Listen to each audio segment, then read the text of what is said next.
දවස පුරා මහන්සි වී වැඩ කරන රාත්‍රියේදී දත් මැදීම මග හැර කෙලින්ම නිින්දට යාම අප බොහෝ දිනකට හුරු පුරුදු දෙයක්. නමුත් මෙය හුදෙක් කම්මැලිකමකට වඩා බරපතල සෞඛ්‍ය අනතුරක් බව ඔබ දන්නවාද? රාත්‍රියේදී දත් මැදීමෙන් සිදුවන්නේ දත් කුහර ඇතිවීම පමණක් නොවන අතර එමගින් ඔබේ මුළු සිරුරම රෝගී වීමේ අවදානමක් පවතිනවා. අප නිදා සිටින විට මුඛයේ කෙළ නිපදවීම සැලකිය යුතු ලෙස අඩු වෙනවා.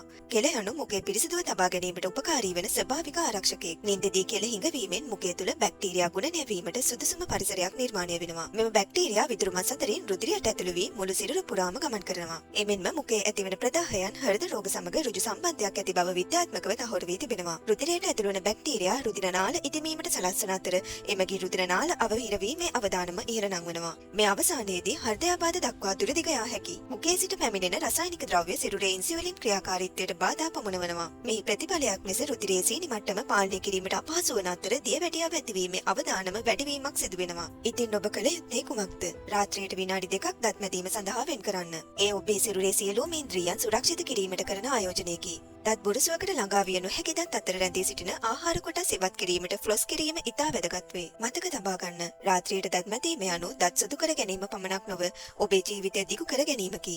අද රාත්‍රියේ සිටම ඔබ විනාඩි 2ක සෞඛ්‍ය චාරිත්‍රය ආරම්භ කරන්න.